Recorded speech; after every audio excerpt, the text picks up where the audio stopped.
think we're live right there. Now, go live at the other place. And yeah, hello everyone. I got to, I guess, finish filling all this fun stuff out. Pardon me while I put this together. Just got home from work and, got to do this stuff.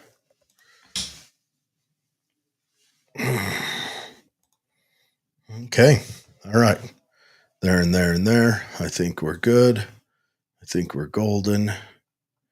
Holly should be on here in a minute, but we'll have to see.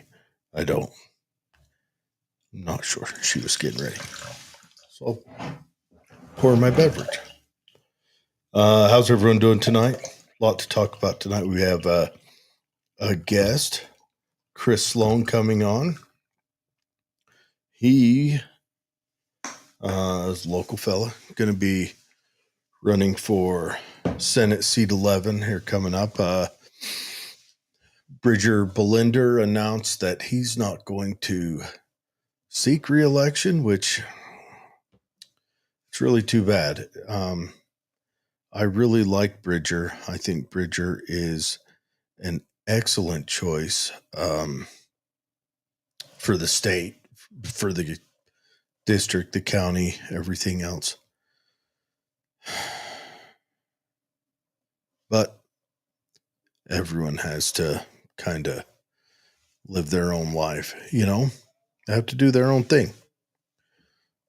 But until then, until Holly gets on here, you guys get to listen to the sultry sounds of me.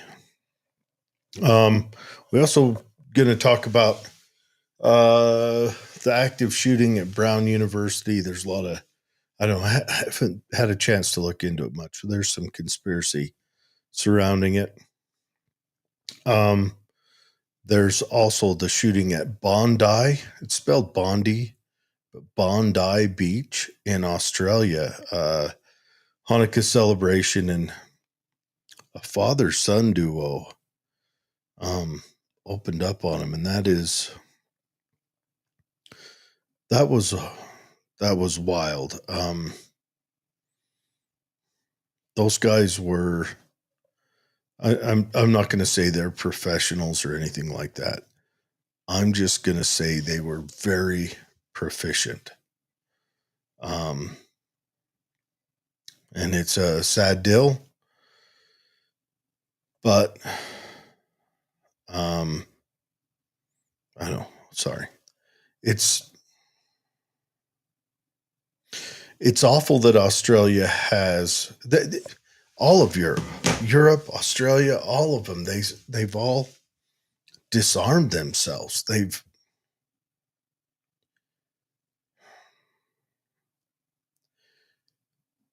Look, I'm not a fan of governments. I feel like that as often as they work for the people, they work against the people. But it feels like Western Europe and Australia, which to me feels like an extension, England, France, Germany, Holland, Denmark, Sweden, all of them, kind of that cradle of, I wonder if in the future they're going to look back at it as it was all one civilization, kind of like how just your average person looks at,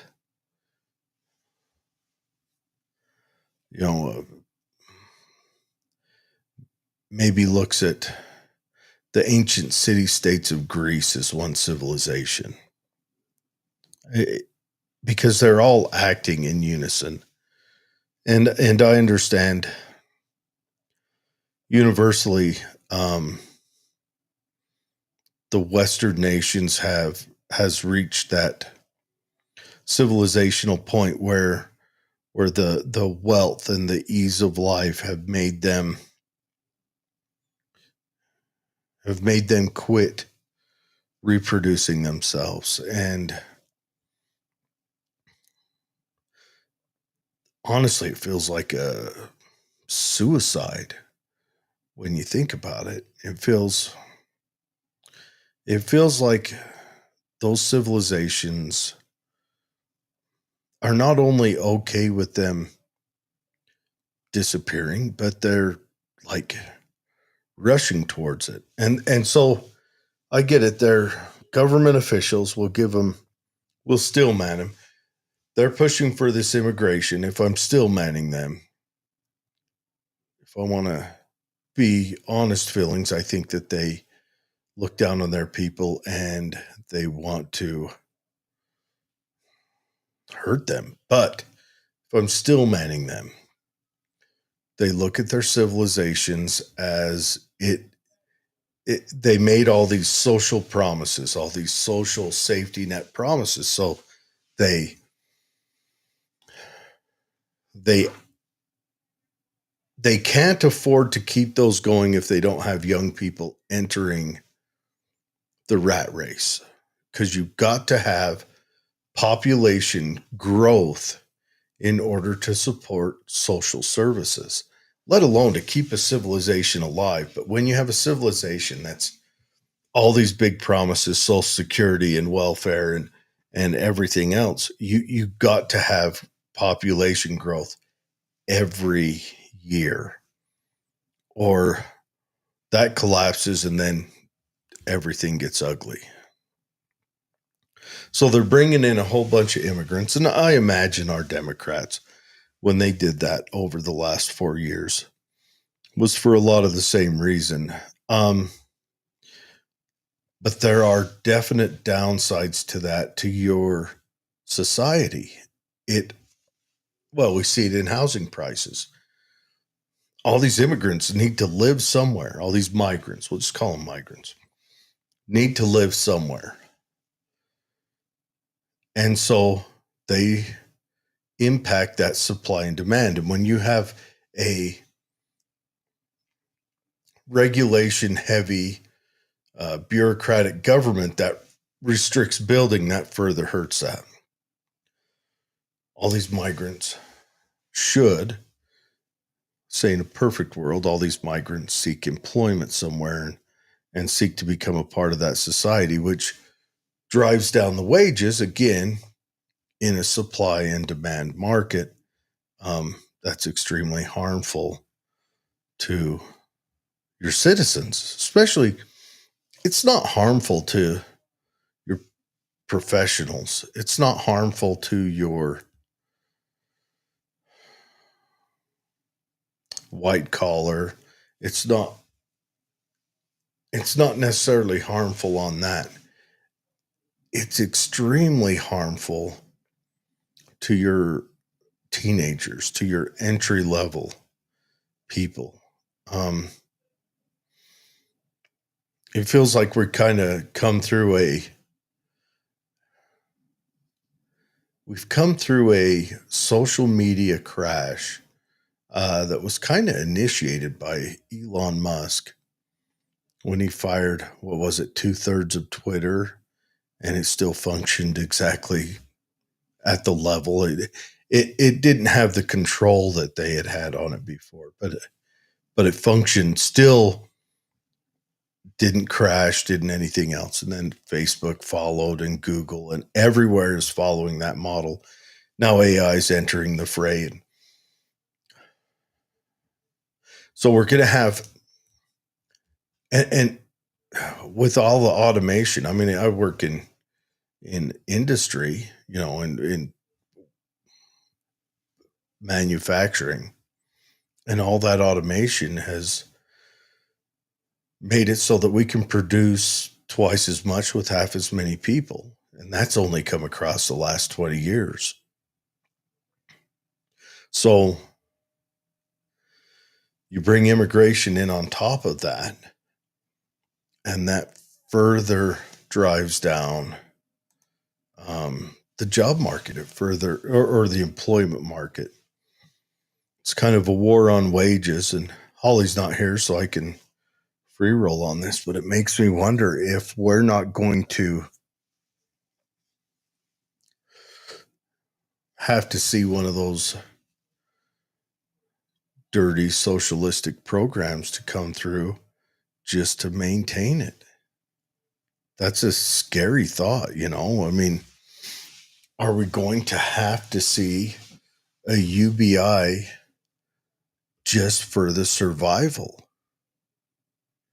Are we going to have to see more controls? And I don't like the idea, but I wonder, what is it going to look like? I guess if there's trade-offs everywhere. If you live in the city, you pay this huge rent, but then again, you don't necessarily need to own a vehicle. So that takes that part out of the equation where buying the vehicle and the gas and the insurance.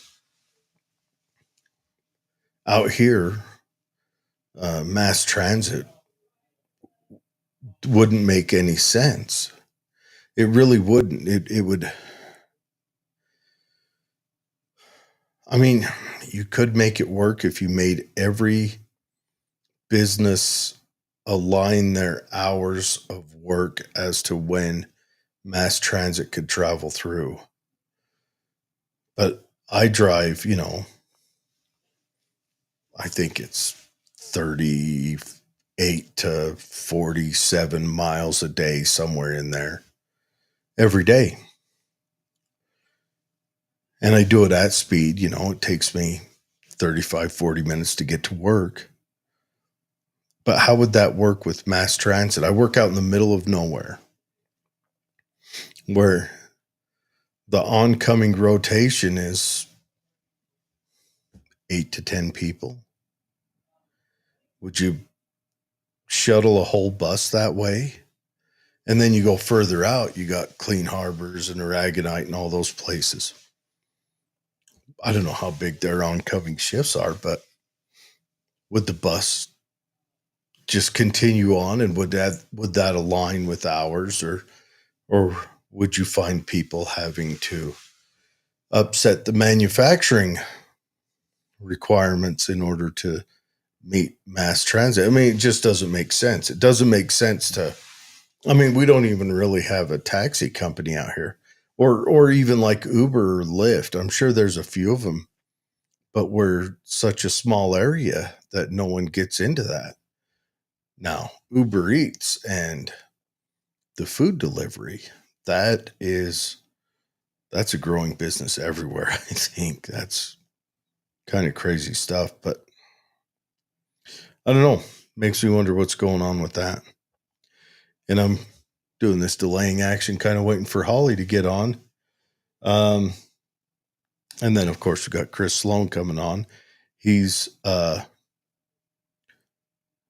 going to be running for the District 11 Senate seat next year when that election's up. As we know, our seat got swapped from Republican to Forward Party, and I've met Forward Party people. Actually went to one of their election night meetups that was at the Capitol. An eclectic bunch of people, forward looking, I guess, so the name is apt, but they are universally big government. Their kind of government is the answer. And I really have a hard time thinking about a problem where government stepped in and posed a solution that didn't have Faustian trade-offs that were so damaging.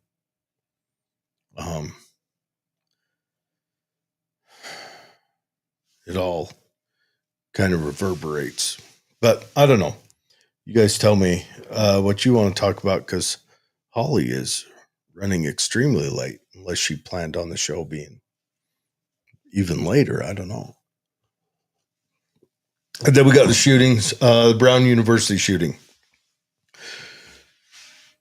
So on the 13th of December, um, some guy went into the, what is it, engineering building, um, and started opening fire. But the one of the crazy things about it that everyone's looking at is that it seemed like he targeted he targeted hold on, Holly.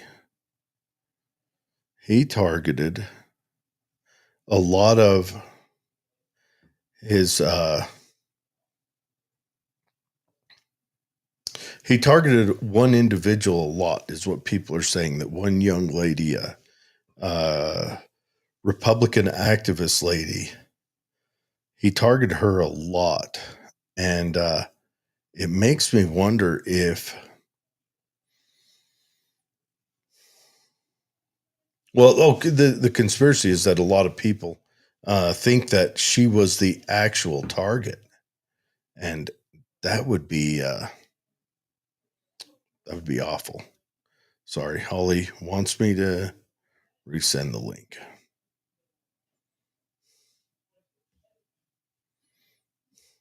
But anyways, so just to go into conspiracy land, to think about it excitingly, what if she was the target?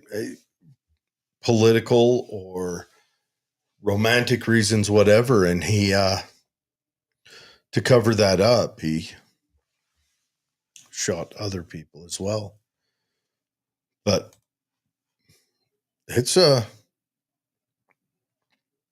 horrible thing. A single gunman shot 11 people at the Brown University School of Engineering, Barris and Holly building. Most of the shooting was inside the first floor, 186 seat room 166, where 21-year-old teaching assistant Joseph Orduro was leading a review session for the final exam. But yeah, it just sounds like I don't know. This stuff's happening too much. Two people were killed and 9 wounded in the shooting. Ella Cook was the conservative girl, and she was the vice president of Brown's College Republicans. And Muhammad Aziz Mozurakov, Uzbek American, he was the other person who was killed. And then there were 9 others shot. They're not giving the names on the 9 others shot. The guy's still at large. Quickly that day, they pulled a guy in for questioning, and then apparently he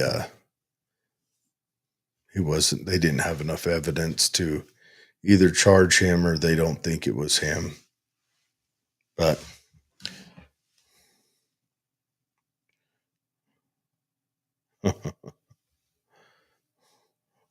Holly is locked out.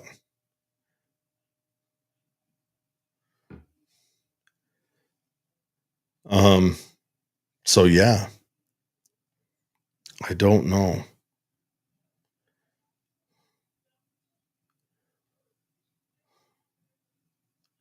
All right, 1 second. Sorry, guys. This has got to be super fun while we deal with all this stuff always.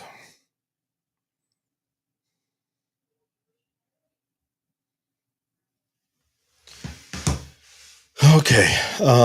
But yeah, horrible situation. I don't know. They don't talk about the guy went in, shot it, and then escaped. That's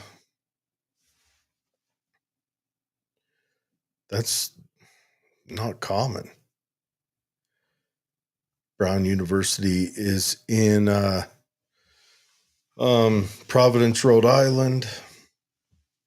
I don't know what Rhode Island's crimes are like. It's a tiny state. I know that. Um,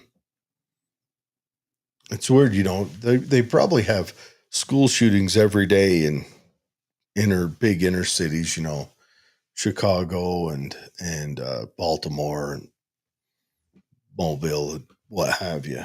And and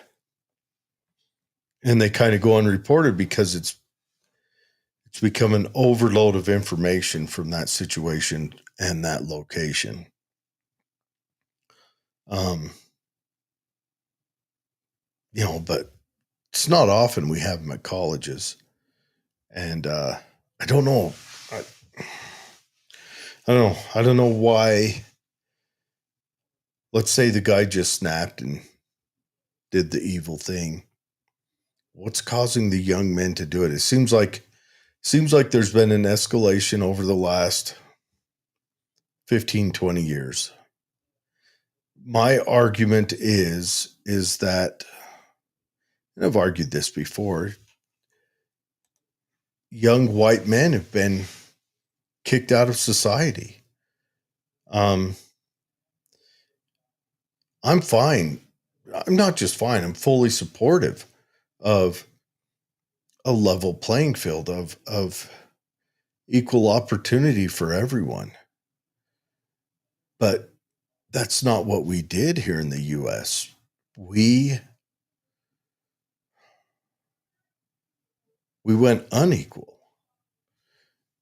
We made it so that you can be racist, but only against white men. You can have prejudice openly. You can have prejudice openly, but only against white men. And now we see this rise of, and I've talked about it on the show before, this rise of young white men who have become,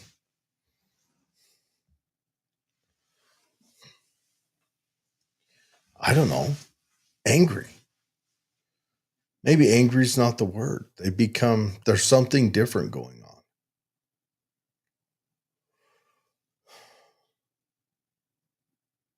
Is this something we're gonna? They have become further right wing, but also right wing in not as we've understood it till now.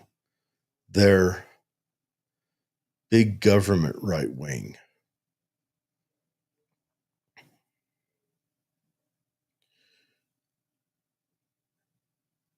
Is in 10 years, are we going to see voting and election habits that are kind of scary? Is that where we're looking at? All right. Holly made it. She figured it out. She's only 26 minutes late. I think someone's hacked my Facebook account. Uh-oh. Hope you didn't have anything incriminating on there like the secret plans for the Tooele County Republican Party. No, it just keeps telling me there's an error. Every time I give him my password, there's an error. Oh, okay. Thank you, Meta, because that messenger is also tied to it. But hi, everybody. Thank you for joining us tonight. Such an exciting show. We should probably play the announcement. I should have done that earlier. Let's get that out of the way.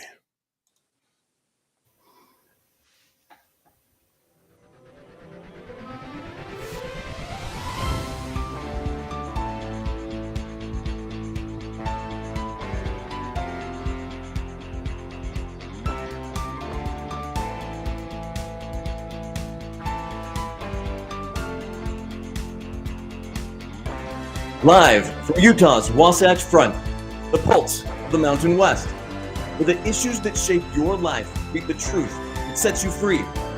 Across Utah, across the Republic, and around the world, welcome. This is KMMU.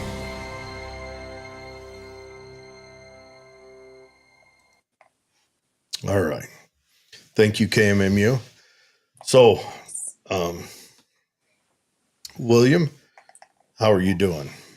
William says, hi, Jared and Holly. So I was just chatting about how, like, the last 20 years, we've seen school shootings, of course, on the rise.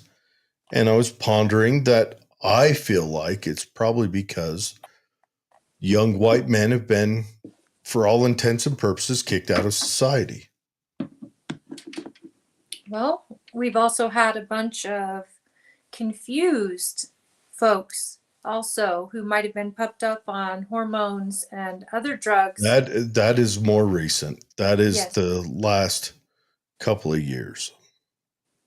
Yes. But I'm saying over the last 20 years, we've had young men who have snapped and gone on shooting rampages. And I think that's my feeling is that's because, like that old African proverb where if you don't leave a place in the village for the young men, they will burn it down just to feel its warmth. Yeah. And I feel like they've done that. They made it under Obama. Remember when he did that Title IX change, it came with the provision that any charge of sexual impropriety, they made it so there wasn't even an investigation. And a lot of colleges got sued and lost. And it got crazy that young men were just thrown under the bus over and over. And I'm going to openly say it. I blame the Democrat Party for 75% of our societal ills. The Republicans are not blameless. The Republicans, they spend like drunken prostitutes.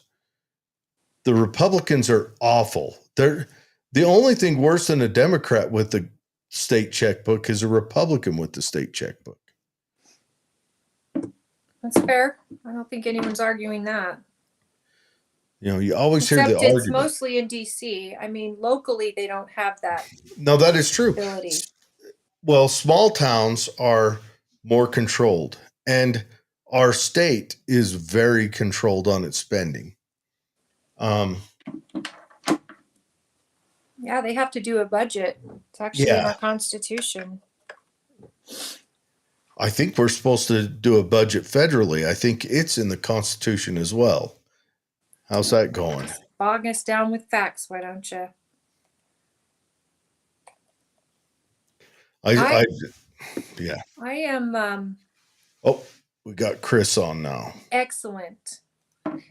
Now, I didn't get a profile from Chris, so we're just going to introduce him and let him kind of introduce himself. All right, sounds good. Chris has been a dear friend. Him and his wife, Berna, have been dear friends to my family. And he is my mentor. He is a party chair prior to me. Hold on. We're getting an echo. From me? No, I think it's... From me? I think so. That might control it. We'll see. Well, and Chris, why don't you tell everybody like your role in the community and the things that you do both for your career and also for just because you're crazy and just love to help people. Hi, Holly. Hi, Jared. I'd really kind of like to get back to your introduction. It sounded like I was pretty cool. You are pretty cool. You are one of the coolest guys I know. I appreciate that. I'm a realtor. I've been a realtor since 1994 when I came to Tooele County and moved out here and never left. And so I still do that. That's still my day gig with my amazing wife, Berna, who's the best realtor there is. And I have lots of little part-time gigs. Most of them don't pay anything other than the sense of well-being and keeping out of Berna's way so she can do more real estate.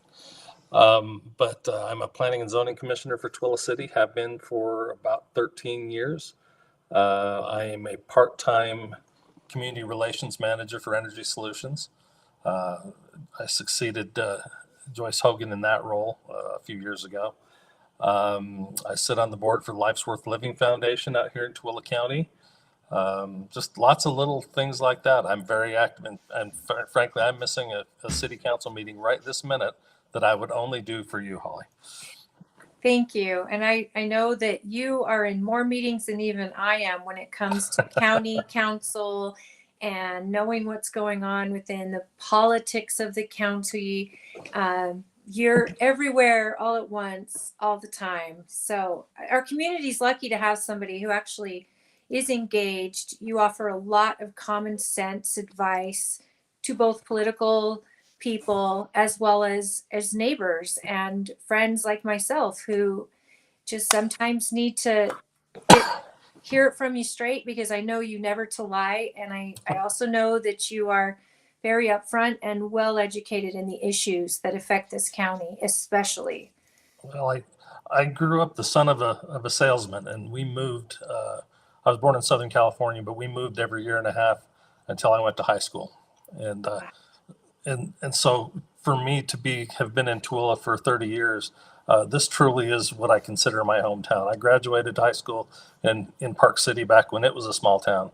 But I've been out here for, wasn't then, but I truly consider Tooele City and Tooele County as my home, and I don't see us ever leaving. So I care a lot about this area. I care what happens to it, and I care about the people. I've raised my kids here, raising grandkids here, and I can't imagine being anywhere else. That's excellent.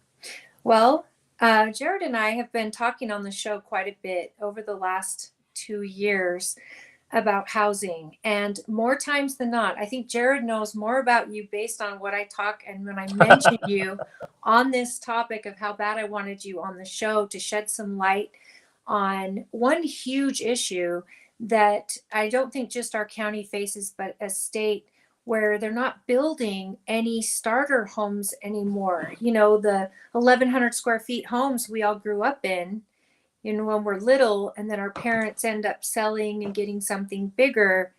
I think it's under 10% of housing built is a small starter. I would suggest it's even less than that. As small as possible. You can still do small, but $500,000 is not really a starter home. So to your point, and go back a little bit in history, and you both will remember the debacle that took place in 2007, 8, and 9, and rates were at the time were running around 7%. I did my first new construction sale in 1994 at 12%. I'm second generation, so I watched my dad at 18%. So a lot of things happened at that point, and we're still paying the price for that today. Specifically, rates went down to 3%, thinking that would stimulate things, which it did, but they were never meant to stay there. And so what it meant was that a young family starting out could all of a sudden skip the entry level starter home and go right to that first or second move up home. And so for a generation, essentially, from that time on until the last 4 or 5 years, we stopped building that home. We started building that first or second move up home and expected our kids to just move into that. But the FHA loan limits in Tooele County at that time were $106,000 to $130,000, and at 3%, most kids could jump into that house and take off. Yeah. Then all of a sudden, reality hits. Rates, as you saw in the last couple of years, have got up closer to 7 and plus 7. But our appreciation, because Utah in general and Tooele County specifically is such a wonderful place to come, and we're still $70,000 a house cheaper in Tooele than we are in Salt Lake or Davis or Utah County. Those prices just went crazy and are still going crazy. What didn't go crazy is the job growth, and not necessarily the number of jobs, but the quality of jobs and the paying jobs. You guys both know we ship 70% of our workforce to the Wasatch Front every day. It takes $130,000 a year plus in income just to buy an average house in Tooele County these days, at $450,000, $460,000. So long way around the barn, we stopped building starter homes for a decade. And we're just now starting to see that ramp back up in the last 2 or 3 years. So the problem that's come that hasn't solved, we can build them cheaper. The land hasn't gotten cheaper. The land's appreciated just like everything else. Government regulations haven't gone down like everything else. So we're still playing from behind. Even if we went down to Tooele City today and said, let me build some density on a 4,000 square foot lot, we still would have a hard time getting that down anywhere close to $300,000. And so we've got multiple problems to deal with before this gets solved. Supply is the first one. You would also have problems with the public not wanting high density. That is a scary word for them. Another word that it gets thrown around all the time is the word affordability, which is a word that is relative. What you can afford may not be what I can afford, but they strap that word on there. And Jared and I learned about a development happening in Park City, and they said we have affordable housing. And so we were both hyped, like, oh, what's affordability in Park City? And what did they say, Jared? It was 400? I think, well, it was apartments built at the old Walmart there, right off the Summit. Everyone's familiar with that Walmart that was right there, the McDonald's and the Walmart. Yeah, Kimball's Junction. And I think the starting rate was in an apartment was 500,000, but they were low rent. And then after so much time on low rent, because they all make these deals that they have this starting package that looks good for the community, and then it reverts to ownership, and then they're selling them for back to market 1.2, And these were built to help the workers doing the work, the road work, and all of that. And my brother was a police officer in Summit County, and those apartments were a common every night call. It was just a lot of domestics and theft and all kinds of stuff. And so the neighborhood wasn't so great to where the average person looking to buy something in Park City would go there. They just wouldn't. But affordability was that $500K, which most of us here in the county, maybe our houses are worth that, but I don't know how many people could get into a $500K mortgage, especially a senior citizen or a startup family. Not after the interest rate jump. Yep. The rates are settled down a little closer to 6, and that's a realistic number if you just look at it by itself.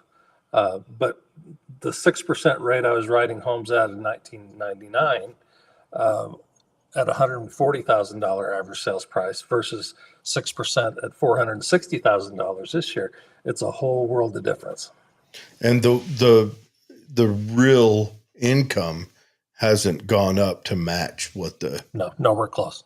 I put a young couple into a townhouse here in Tooele about a year ago, and they both make over $22 an hour, and it's taking every single dime they've got. It took them to get in there, and heaven forbid if they have a job change, and they're just starting out and they're doing it right. They saved money, and they got in there and they got a great deal. The builder took really good care of them.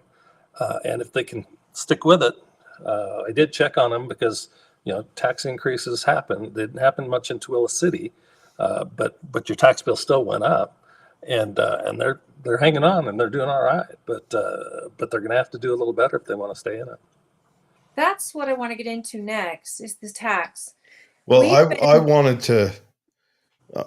to go back. If we were to. So you mentioned a couple different issues. We've got the appreciation of everything, the 6% interest rate, and government regulations. If we, as a civilization, wanted to correct this, which would be the most efficient avenue to focus on? The interest rate scares me because I don't want to see any more inflation. I'd like to have savings mean something, but I understand there is a need or an ability for that. But what would be a realistic avenue to approach this from? Jared, I'm going to throw a couple of more spokes in that wheel for you besides those. Yeah, do it. The cost of building itself, materials, has skyrocketed over the last decade, and cost of labor. Remember, go back to when we had the horrible crash in 2009 through 12. Most of the trades had to go out and get a real job because we stopped building houses. Yeah. And so all of a sudden we're saying, hey, we're 400,000 or we're 45,000 homes upside down in Utah. Let's start building. And we look around and there's nobody to build it. And then we jump into, what does immigration have to do with that? Well, guess who was hanging your sheetrock? Guess who was doing your framing? Guess who's doing your flat work? So again, those people that are still in the trades can jack their prices up, as they should. It's the free market. So cost of building the home is up. The cost for dirt is up. Municipalities, whether it's your city, your county, whatever, anywhere from 20 to 30% of the cost is into government regulation. Your wages haven't And gone that's up. on one of your larger homes, one of these 2,000 square foot starter homes, not like the 1,000 square foot starters where that'd be what, 60% of the cost is into regulation. If we stick with those numbers, if I'm anywhere close on those numbers, now that a lot of those impact fees are tied to the appraised value of the property, so that's going to fluctuate. But the 20% is 20%, whether it's on a 1,000-foot house or a 3,000-foot house. So while that slides a little bit, it's still a high percentage of the cost, which gets passed along to the end user. So when everybody says they have a silver bullet for this, and Jared, what you're asking me for is which of those 3 things or 5 things I want to get rid of. Can't get rid of any of them. We've got to solve every one of those to a degree, and that's everybody working together. That's the landowner being a little less, I'm going to say greedy. I don't necessarily mean greedy. They should get all they get. It's their land. Right. The suppliers, the trades that are building it, the municipalities, the original developer. Developers get a bad name, but the reality is, Jared, I don't know where you live. I know where Holly lives. And guess what? She had a developer. Somebody developed that area that she lives in. They developed the area that I live in. So developers become a bad word, and I've never been a developer. But at the end of the day, it's developers that are building the cities that we call home. So there's a role for all of those spokes to play in this wheel, or it's not going to roll right. I do know historically land prices always climb right before a crash. Every time. They always climb because people who are smart start recognizing what's over the horizon and they start buying what's tangible. And they're not making any more of it. The first most tangible thing is land. That's the most important thing you can get into. And if you can't get into land, you get into precious metals. If you can't get into that, you get into art. You get into something that you can hold on to that doesn't have a natural built-in depreciation. Well, you're talking about people way above our pay grade. Yeah, and those are the ones that generally tend to weather the crashes you're talking about better than the 3 of us would. But I don't see, to your point regarding a crash, the thing that's screwing that all up right now, if you want to call it that, is the supply and demand issue, the economics 101. We probably would have already, when inflation's hitting 8 and 9% and interest rates are at 7% and values have gone through the roof. All those things add up to a crash, but they didn't because we've still got a huge demand for limited supply. So I think we're looking at National Association of Realtors is predicting about a 4% appreciation in 26. That's pretty healthy. That's I would love to see that on a year-to-year basis. 3 years ago when we were seeing 34 and 38%, not sustainable, and that's not healthy. And who can afford to pay the tax on that? I mean, people can't afford the tax. What I think has been holding off a big crash is is the petrodollar? Is the dollar being sustained around the world? That's possible. And I'm certainly not an economist, but it kind of cracks me up. At the end of the day, they can all scream about how much they hate America, but at the end of the day, it's our currency, it's our wealth and our strength that they either want to emulate or they don't want to irritate. So that is true. But what I mean by that is there's still trust in it. It's just the further we devalue our dollar and the further we leverage our populace for interest on big government spending, I'm afraid if we had 3 of the big countries around the world decide that they're going to step off the dollar, we're done. If China stepped off the dollar, we might be done just by them alone. But, if we had, say, France will play a weird game, say just 3 European countries. Those are all middle-sized countries now, but I think that would severely hurt us. I think we would wake up the next morning and gas would be double the price it was when we went to bed. You're talking about those Euro countries that use different currency than ours? They all still trade with the dollar. Okay. When a country trades with another country, they do it with dollars. Now, euro, they inside the Eurozone, they do it with euros. But if say Germany is going to buy Russian gas, they buy it with $1. and the Russians take it.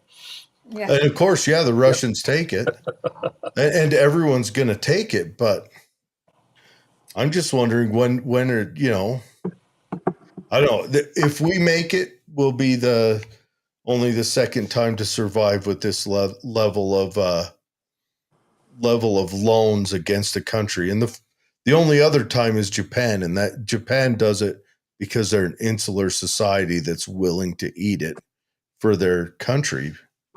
Other than that, we'll be the only other one ever in history, ever. I would Holly, like we're to making you crazy. What's up? Well, I want to talk about, when we do get these homes, right now gas prices are dropping. That should make some products drop. We did see a high skyrocket in products when people are trying to build. Sheetrock was more. You've got a lot of this immigration stuff where they're getting, mass immigration out of the country, hopefully bringing more jobs to Americans in that way, learning a trade and a lot of focus on trade. Where I see it, a big problem is, yes, we're that family that has saved, and we've bought our first home, and it's in between a starter and a step-up home. And we can afford it now. But then year after year after year, taxes keep going up. And pretty soon, even though they have no intentions on selling this home, now they're looking at a tax bill that is possibly forcing a sale.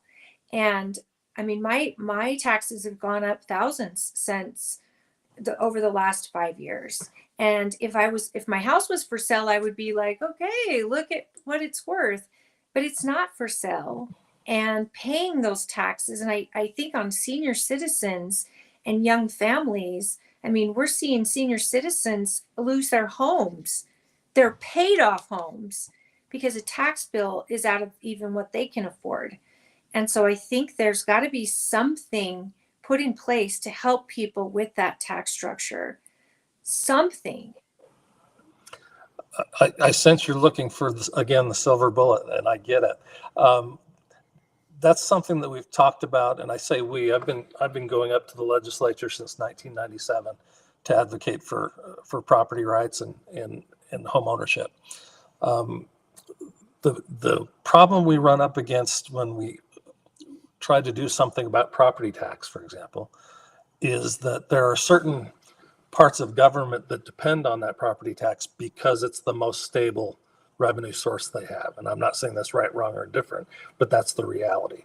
The people that let's use that as, let's call that gospel for today. The folks that you're speaking of, the people that can least afford the increases, and the wealth that's being built but can't be liquid. There are programs out there to help some of those folks out there. On the other hand, you've also got some legislators that are trying to get rid of some of those to streamline some things.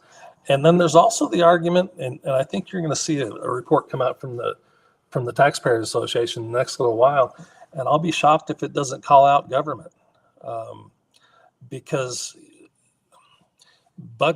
government budgets at all levels have skyrocketed. Right. And Jared, you've touched several times on inflation. These budgets in a lot of places have outpaced inflation by a ton. So when they come back to the public saying we need to raise your taxes because of inflation to keep up with inflation, sounds good, and some of them that's reality. But there's way too many governments at the local, state, and federal level that have just decided that it's easier for me to go to my people and fill that coffer up with tax dollars than it is to look within and see what can we do to lower the costs of how we do government, just like you guys do in your house. And so I expect to see that report come out, and I'll be shocked if it doesn't talk about that a little bit.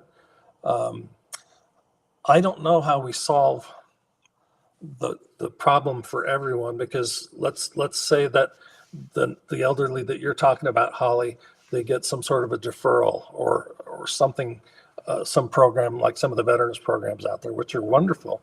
Yeah. But the county budget is what the budget is. It's what the legislature sets the tax rate. They have to either take that tax rate, or if they're going to do something more, they do tooth and taxation.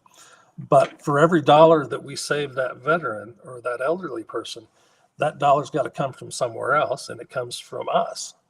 Because the level of revenue that the entities are going to get by statute, they have to get it. And it's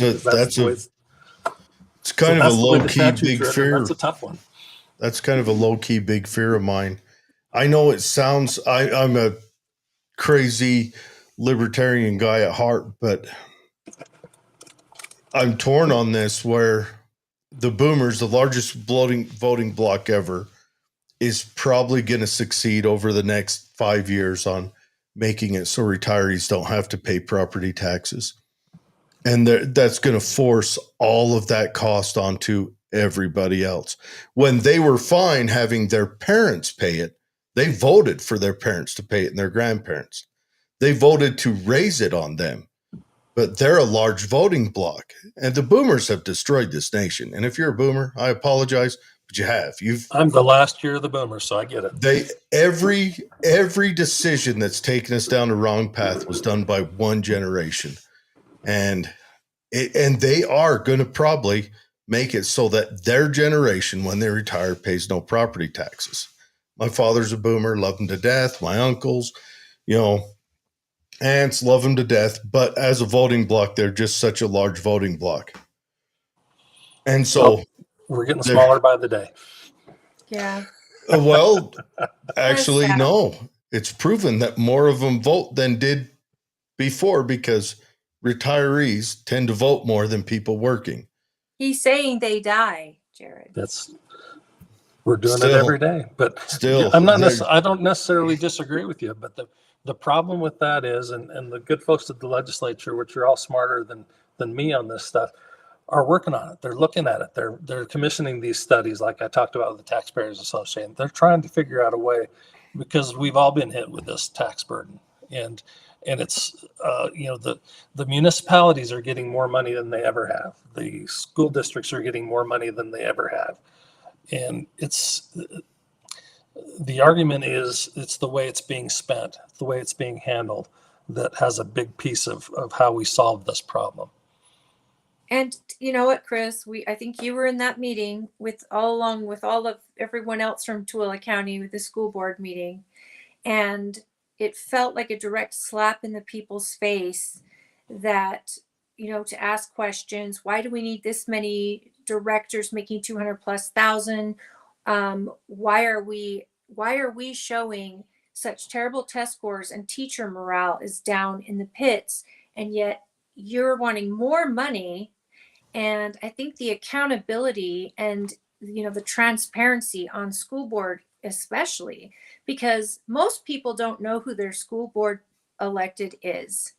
And yet that person has so much power over what's happening in your household financially. And I've even suggested we make it a partisan race, just like they did with the state school board. I think it would be nice to actually have a party banner that actually gets these people in front of delegates, gets them in front of the public, and they explain if they're conservative, what their values are. And I think they'll try like hell not to let that ever happen. But to me, it makes sense that we know who's getting in that seat and we know their values and what they believe as far as education goes and spending. But in our county and many others, thanks to the Utah Tax Commission, to go in and really look at that meeting and say, this meeting wasn't notified correctly, you didn't do everything correctly, therefore your taxes doesn't stand. Well, that's great, but I guarantee next year it does. I guarantee next year they cover all their bases and they go for more, because we see that a lot. I don't think I heard a question in there, but I think I have one that will fit. And I understand what you're saying about the partisan, making those partisan. I'm not sure that gets us where we need to go. I think there's an educational component missing amongst all of our electorate. There's nothing that says I can't do that right now, Holly. I can't call my school board member before they run for office and find out what they stand for. Right. We are really, really lazy on school board elections. And I don't know if that's a partisan issue or not, if people don't care, because it's not. Our total voter turnout over the last 10 years would indicate to me they don't give a rat's rear end what party they are. They're not showing up. And I'm not one of those, like you said, we're at the school board meeting. I don't follow the school board stuff. I've got my plate loaded with everything else, and I guess I should be. But you know what? I know my school board member. And I asked him those questions. I knew what he was about before he got in there. And luckily for me, he's done exactly what he said he was going to do when he was voted in. So I'm not going to lay the whole thing at the feet of the school board when we ultimately are the ones that are responsible for putting him there. And if I need them to put a party banner behind it for me to take an interest, that's on me. That's not on them. I agree. I just think we see a little more engagement, and especially, meet the candidate nights.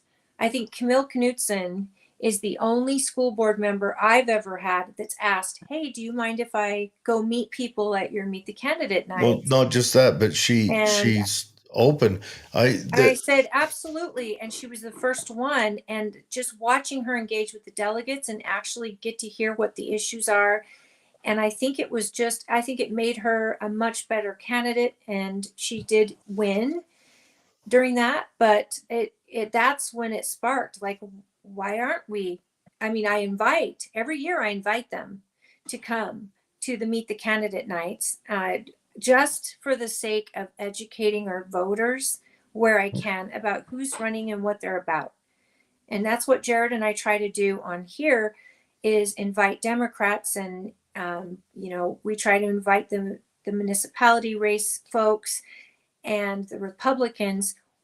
We so badly want our people in this community to at least recognize the names on the ballot, and in their mind they can associate it with, oh, that's Chris. He's the guy that told me all about the housing crisis and things going on in this state, that maybe we need deregulation, and what we know we do.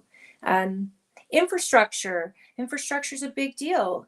Is that something developers should be fully responsible for? All these house rooftops going up. Why do we need to raise taxes? We're getting more and more rooftops. People don't understand the police that goes into it, and the emergency that goes into it, the roads that need to be expanded. There's so much about just one development that, could you shed light on that, where infrastructure goes and how that works? Because you get to see the same thing I do. Developers go in, and it's a 3-year plus process trying to get that development to the public's liking, and they are trying to do it, but eventually they should be able to develop their property. It's theirs. They're following the planning and zoning rules. I'm curious what your thoughts are on that and infrastructure where developers are concerned. Two answers to those two questions here. And the first one, while I'm thinking about it, we talked about how the municipalities handle their money. There are cities and counties in this state who do everything possible to turn that into a 3-year process. And you threw 3 years out there. Let's go with that. Yeah. It shouldn't be. The developers are in business, and time is money, and they understand that. Cities understand it too. If we can drag our feet enough on this stuff, they're going to go away. Yeah. They don't necessarily want residential subdivisions, because residential subdivisions, we've talked about property tax, are taxed at a reduced rate. And incidentally, don't be shocked if the next legislative session, you see some legislation looking to jack up your exemption from 55% to something more. Anyway, so there's some bad actors out there that just want to stop the growth. And I struggle with that, because I think everybody, if you ask anyone, they'll say, yes, we absolutely need starter homes. But I don't want them here. I want them somewhere They over there. also want a Costco, but Yes, they don't understand. But we don't want any rooftops to go Costco with the Costco. requires 200,000 residents Right. before So they come in. we all want the goodies. We all want the small town. We all want that lifestyle, that idyllic little house on the prairie lifestyle. That's not reality here. And that reality does include commercial, which is taxed at 100% of property. You also get sales tax revenue. I've watched from afar as Grantsville and their citizens deal with some of these issues over the last couple of weeks. And the citizens are talking about the cost of infrastructure if we don't have a certain retailer pay their share. Not understanding that retailer probably pays more in sales tax. And I understand it's the people that pay it, but the pass through from a retailer is exceptionally high. And so they may waive some of those fees, but the idea behind waiving them is we're going to collect them really fast back with increased tax revenue. So that's one thing. Residential, there are tools that the legislature's put in place that developers can use. There is an infrastructure bank, for lack of a better term. There is money available to help with some of those things, because again, when you're talking about affordability, and I don't like to use affordability anymore because it's not a real word. Attainability is a real word. And so I use attainability, but every time we've got an annexation here in Tooele City, a couple of miles away from me, that is going to require the police presence. It's going to require water and sewer, and they're going to have to tie into all that. There is a legitimate impact there. That's infrastructure. The increased traffic on the roads, most of the time the cities require a traffic study. They require a sewer and water study. So all that stuff is already in place. But the developer wants that done way faster than the 3-year number that you used. And because that interest on the money that they're either borrowing to do it or losing is a deal breaker in that attainability thing. That $200,000 house they want to buy just became $300 because of the $20 million worth of sewer treatment plant they've got to do. So all of those things, infrastructure is top of mind for me, whether it's that sort of infrastructure or the roads of getting out of here every morning. All those things are important, and developers have their share in that. Some of it gets passed on to the end user. Municipalities have to understand too, and in a lot of cases, they talk about the cost to service that new subdivision. They don't talk about the revenue that's generated by the people that buy those houses. How much sales tax they pay at the new Smiths, for example. Busiest Walmart in the West, right down the street. Busiest McDonald's in anywhere, right down the street. Those are all benefits that they don't necessarily think about when all they're focusing on is, hey, I've got to hire another police officer. It's true. It's true. And infrastructure, it just makes projects go way higher. And I've seen, Mr. White, for example, go in and say, I'll give you more green space, I'll give you a school, I'll do this, and then get slapped in the face. Well, we want 1 acre lots. You're making them too small, turning what was planning on being small family homes into that second tier, third tier type retirement tier homes. And I get this a lot, and I know you do too. It's not in my backyard. Yep. It's a phrase that in any county right now, anywhere, they don't want the growth. And yet we're going to need the growth if you want these other goodies. And if we want to stop 80% of our population going around the mountain every day, that growth has to include businesses. It's got to include good paying jobs that both focus on the trades, as well as doctors and lawyers and, high paying jobs, because we're a community that's in need of all of those things. And so I just wish that the public could really understand how highly important it is that this county grows smart, and it grows slowly, but it also that there's accommodation everywhere, as much space as we actually have to grow out. Eventually we're going to have to grow up. I mean, we are surrounded by BLM land, and as we're growing, we are going to need to increase our police, and we are going to need to widen roads. And now I'm hopeful that there is an answer to where Erta, Lake Point, I mean, Stansbury, we don't have the space. It feels like we're a bedroom community, but Lake Point has 36 and Erta has 36, and Tooele is doing their best to get economic development here, Grantsville as well. I think the more businesses we invite out here, the better it is for the taxpayer all day long. Well, the cool thing about what you just said, and it's something that not everybody thinks about, there was a time, certainly in Tooele City, Tooele County in general, but where we were having to incentivize businesses to come here with tax breaks. Tooele's not doing that anymore. And that's an important thing to understand, that from an economic development standpoint, it's getting done right in Tooele County. And people want to come here. They finally figured out they're out of land on the other side of the mountain. And whether it's to come up with housing or retail or industrial or whatever it is. And got a lot of people complaining about the growth and the traffic, and I get it.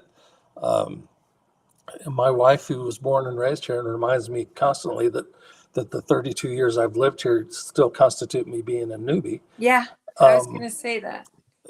The reality is it is happening because there's nowhere else to go. You can't go east from the Wasatch Front, because we've already talked about Park City and the pricing in Summit County, where their average sales price is well over $1 million. We're going as far north as we can realistically in Box Elder County, because it makes sense to commute that hour and a half. Same thing at the south end. You're down to Salem and Santaquin and Spanish Fork and all those places. So the logical place with open space is Tooele County. And so that's a benefit for us in a lot of ways. We're a ways away from that Costco that everybody wants. But the reality is, you've put the nail on the head. We've got to figure out a way to create quality jobs out here, not just good retail waitress jobs or dishwasher jobs or any of the hourly things that we're doing here. And you're starting to see over the Peterson Industrial Depot, specifically, a lot more tech, a lot more industrial, a lot more higher paying jobs, because the reality is for our families, your kids aren't quite old enough to move out yet. Mine are out and grown, and they've given me great grandkids. And you know what? Some of them live in my basement right now. And that's reality. I've got a son that's making well over $30 an hour, and can't afford to rent in this market. Yeah, so circling all the way back to where you started, Jared, the spokes in that wheel all need to be trued up. We need to be spinning in the right direction, and we need to pull in the right direction. And everybody's got a role to play in that. Do I sound crazy when I say I think our focus should be universally as people to get our government under control? All governments, and that's including the school board, that's your municipalities, all that that they need to, I don't know where they can trim the fat, but they need to all open up and find a place to do that. It's hands down, the school board can trim the fat. Our school district can, all of them can. When you look at their parking lot, I don't know a ton about it, and I feel like I've been lax over the last 20 years because I've dove into every other level of government we have, except one that's probably the most important. They're the ones that are taking the lion's share of our property tax dollars. I'm not the only one that looks down at our beautiful new Deseret Peak High School, and I'm of two minds of that school. Yeah. It's beautiful. It's a work of art. It is the prettiest school you'll ever see.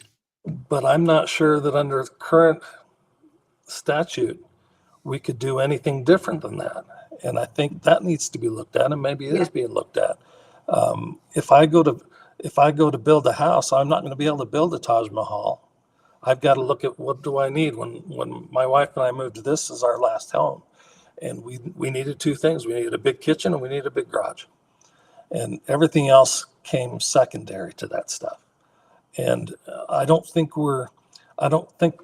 the school district is able to do the things that they want to do simply because of the way the funding mechanisms are in place. And again, if I'm wrong about that, somebody can correct me. I probably should have called Camille Knutson because she's a fantastic wealth of information for me on that stuff. But I look at those schools, and I look at the schools we've done around the district over the last 20 years. And it's easy to have hindsight. It's easy to look back and say, well, we should have done this, should have done that. We should have seen the growth. The reality is there's fat to be trimmed in every government. And some cities are doing it right, or more right than others. Some are not even making the attempt. I think the state of Utah makes the attempt, and we may all disagree with everything that they do. But by and large, I think we're pretty lucky to be here because most of our elected officials, certainly at the state and most local levels, understand that that's the first place they need to cut, and not come looking for my wallet. And I would just like to mention legislatively, a lot of things need to be fixed because the school board does have their hands tied on a lot of things based on the state. For example, when they build that high school, they don't take into account all the building permits that are sitting in Jerry's office that, with the year of how many new places are going up, they take into account what we need right now. And that's a legislative thing, that a policy they're following. And, our legislature, our Senate should probably ease that so that all of the counties and school districts can look at what's going on in the building permits, how many are they expecting in the next year, and build a high school to accommodate the newcomers, because most times they build a high school that's going to be already too small by the time it's open. And then this, Deseret Peak with this, almost collegiate stadium and a big statue and atrium. I mean, these are beautiful things, but no wonder they went over budget. And the problem is the transparency has been not really there. So to go to a meeting and listen to their need for more money, and most people are hearing it for the first time, and yet this has been an ongoing issue through the summer, and they're pointing fingers at who's to blame. I think that the voters are getting really fed up. And normally our legislature is really appreciated. They're not like, in DC where they're right there next to cockroaches on the level. I feel like we've got great legislators who are engaged. I know you would be engaged highly. Bridger was engaged with the community. Scott comes out when he can, and Nicolene is here all the time. I love that. Do you see the comparisons between what's happening in our county versus Eagle Mountain and Salt Lake County, two other parts of your district that you're running for? Have you seen comparisons? Are they also dealing with growth? Are they also dealing with a school board tax hike that was denied this past time? I can't speak too much on the school district portion of what you're asking, but I will say that as goofy as this Senate district is drawn, amazingly enough, we do have a lot of parallels. I drive through Eagle Mountain fairly frequently just in the course of my work and some of my hobbies. And frankly, I've got a grandson that plays basketball down there a couple of times a week. So their issues, again, are infrastructure just like ours. They're growth related just like ours. The ability, we talk about how hard it is to get from Tooele to Salt Lake on 36. Well, try and get from I-15 to Eagle Mountain on 73. It's the same conversation. And so Riverton, Bluffdale, Harriman, West Jordan, east and west in the Wasatch Front, transportation-wise, is brutal. I spent almost 4 years as a trustee at the Utah Transit Authority, representing Tooele County. And actually, I represented Tooele County and all unincorporated areas within their service district. So I saw north and south in UTA and with transit is fantastic. East and west, certainly in Utah County, like Eagle Mountain, is virtually non-existent. And that needs to be dealt with. But it also needs to be dealt with in southern Salt Lake County too. So when we talk about infrastructure and we talk about what's the difference between what Tooele County is doing and what is happening in Eagle Mountain and the southwestern part of Salt Lake County, we're talking about almost the same things. They're all growth related. They're all infrastructure related. Are they water related as well? Do they have a water crisis? Not quite as much. The Wasatch Front specifically has access to a lot more water, and mostly because of the way they're organized. Water conservancies and water districts are thick upon the ground on that side of the mountain. We have not been very successful out here at the local level, at the municipal and county level, at organizing that group to get together and pool their resources, for lack of a better word, and get that next step done, because that would open up a lot of funding mechanisms and the ability to go out and get some resources that we really can't afford to do as singular municipalities. Do you know, I think that's something that is so good for you, only because I know you and I've been in all these meetings with you. You work so well with municipalities and the mayors, and you're a wealth of information for them, the council, and you see the value of that collaboration, which I'm sitting many meetings myself and I'm thinking, well, why can't we do this together? Just like you say, pull our resources, and then towns and cities start to kind of, well, no, we want to keep this. This is ours. We got our own stuff going. And yet in the long term, how beneficial would it be to have us all piped together for water, for example, access there, for energy. And energy is what I wanted to talk to you about next in the West Desert. I know in our county, we are very eager to get an opportunity to have the potential for a safe nuclear power option. And the nowadays nuclear power is safer. It uses less water. It's underground. It's brilliant, and it could really be helpful for Utah as a whole. And I know the governor is backing the idea, and he's seen it, firsthand, and he's been blown away by the technology. Jared and I had, we had Senator Curtis, John Curtis, before he was the U.S. Senator. And he did a whole show on the new technology of nuclear energy. And one of the biggest drawbacks, regulation. And regulation, if we have any ability to control that regulation in the Senate here in Utah, how do you feel about that? And do you see a need to deregulate on some things? Deregulate is a fairly generic term. There are some things that do need to be regulated. Sure. Having said that, the amount of time it takes to get a permit at the federal level for something like this is measured sometimes in decades. Yeah, wasn't it for up in Kemmer, it took them like 20 years to finally get through all the paperwork and they're going to be cutting ground in the next 3 years? Box Elder County is already on the boards and moving forward to get the first project to what Holly's been talking about. It's newer, it's safer, it's cleaner, it's not water intensive. Tooele County is working really, really hard to be part of that project as well. But at the end of the day, again, it's much like when we talk about developments. Time is money. And Yeah. as you ask what they can do here in Utah, what the Senate can do. The Senate can do like what they always do, what they always need to do, and represent their constituents and the needs of their state. And I believe they are doing that. The governor's already leading out on it. But the key is at the federal level and making sure that we're sending good folks back there that understand that, and so we're all pulling in the same direction. The Utah Senate and the Utah House can say all the wonderful things they want, but at the end of the day, those licenses come out of DC. They don't come out of Salt Lake.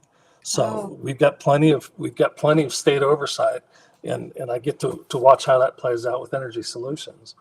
But this is a whole new playground, for lack of a better term, and everybody wants a piece of it because power is what's stopping a lot of the development. We talk about water all the time, but power is something that keeps people up at night because we simply don't have enough.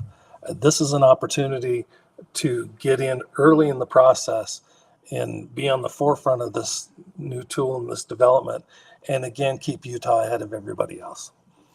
Well, Utah could get the energy first, from what I understand, and then sell it to other states, but benefit the residents of this state first. And that would be huge. It would be huge, a huge boost for the average homeowner, renter. It would be really helpful to average families. I would love to have the cheapest electrical rates anywhere. Yeah. And we have the opportunity to do that in this state. Well, that, and to have the ability to grow into this. Washington, D.C. is a schizophrenic lunatic.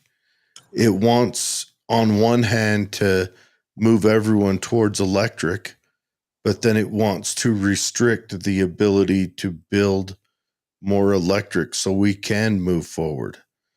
We can, if 50% of the people in Tooele bought an electric car, we couldn't support that. Yep. We don't have enough energy. We couldn't support if 20% bought electric cars.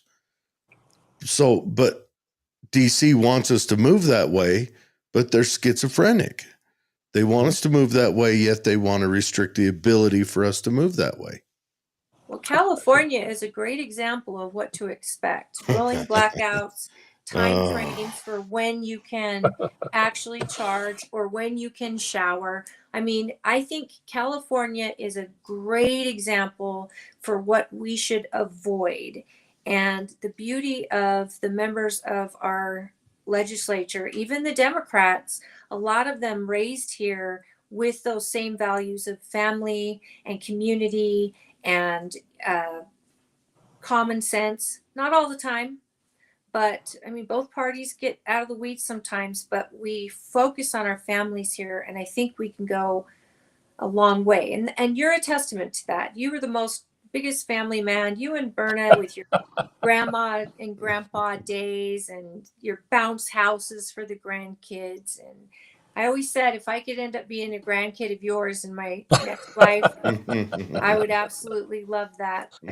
Just so much love. Berna would take you in. Today was Grandma Day, so yeah, if I it's thought Wednesday. that the ambient noise level goes down to a reasonable level, and I can sit here and talk to you. That's amazing. That's amazing. We do have a question from a listener. Okay. It's from William Mara. He says, if you are elected, how would you like the citizens to remember your time in the Senate? Wow, I'm already being sent out and I'm not even in yet. Holly touched on it. It's something that's important to me. And you just talked about how the Democrats and Republicans, and you made it sound like a surprise they can work together. I believe they can work together if we stop worrying about turf. If we can start thinking about what's best for everybody. We don't have to agree on how to do it necessarily. You've got people that want to close down the coal mines, and and they're valid in their convictions. They believe it's the right thing to do. You've got people that want to expand clean coal. Those opinions are valid, and they believe in them too. And we're all trying to get to the same place. And so to discount an idea because it came from the left side of the aisle or the right side of the aisle, rather than figuring out a way to say, yes, let's make it work. I would like to be somebody that was remembered for being willing to sit down with anybody and try and make something work that's better for the citizens and for my own constituents. I have a very good friend of mine last year during election season that she and I got into it over Governor Cox. Governor Cox and I have been friends for 15 years, going back to when he was he was just starting to be a county commissioner at the time. And I was sitting in your chair, Holly. I was the party chair for Tooele GOP. And got to know the governor at that point. And this good friend of mine came up and was not happy with the governor, as people often are. And I said, well, what exactly is your problem with the governor? She said, well, he works with the enemy. He's willing to work with the enemy. And that sounded kind of vitriolic to me. I said, well, what enemy are you talking about? The Chinese, the Russians? Who are you talking about? She said, the Democrats. And that really took me back. And because at the end of the day, we may have opposing philosophies. We may have a different idea of how we want to do things. But in most cases, 80% of the time, 90% of the time, we're trying to get to the right place in the same place. We're just not in agreement on the best way to get there. And I got an opportunity to sit at the Elephant Club luncheon the other day and listen to Governor Cox and Governor Levitt and Governor Herbert talk about those things. And the common message from them was, there are no bad ideas and there are no bad people in this. It's everybody trying to get to what's best for our communities, what's best for our states, and maybe disagreeing a little bit on what path we take to get there. I want to be that person that figures out with both of those sides what's the best path to get there. And you know what? The right's not going to be happy 100% of the time. The left's not going to be happy 100% of the time. But I want 80% of those people to be thrilled when we get to where we're trying to go. And you're moving the needle forward in a positive light. And as a group, that's exactly what we need. Because in DC, we're not seeing it. Everybody's so tribal. Everyone's picked their tribe and they stay to it. And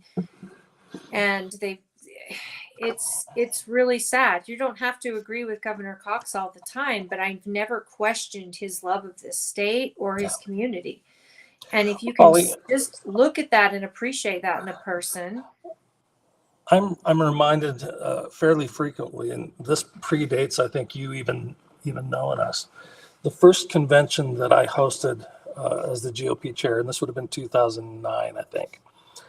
First speech I ever gave to our delegates and our membership. And if you'll remember, we had no Republicans in county government. We had 3 commissioners, but every other elected office was Democrat. Right. And had been for generations.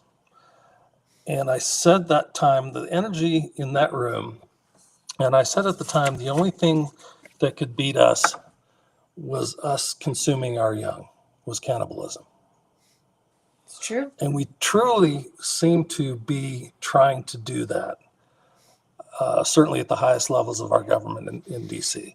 It's less about what's the right way to do it and more about who's writing the legislation and who's gonna take the credit for stopping this or that or the other thing.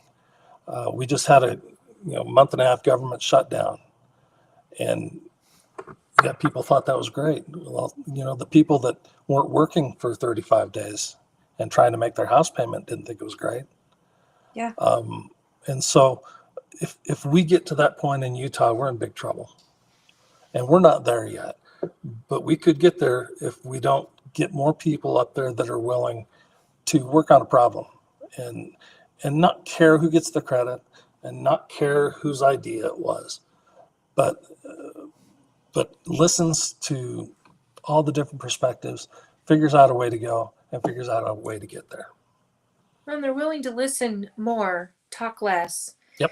And that that's so important. And it's not easy to do for people like me, who I'm just so fascinated, and I want to understand, but I also want to help them understand. And you get certain people that don't want to hear it just because your messenger is a Republican or a Democrat, and they just don't.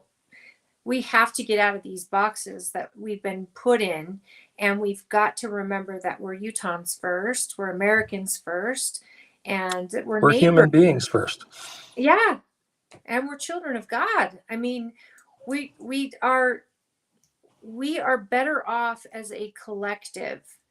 And it's the only way to be a true republic, when we are working together to keep our government in check and not let the government do what it wants, because we're over here at each other's throats. And sometimes it's by design. We know it is to keep us fighting. So I appreciate anytime someone reaches across the aisle and is open to hearing other sides.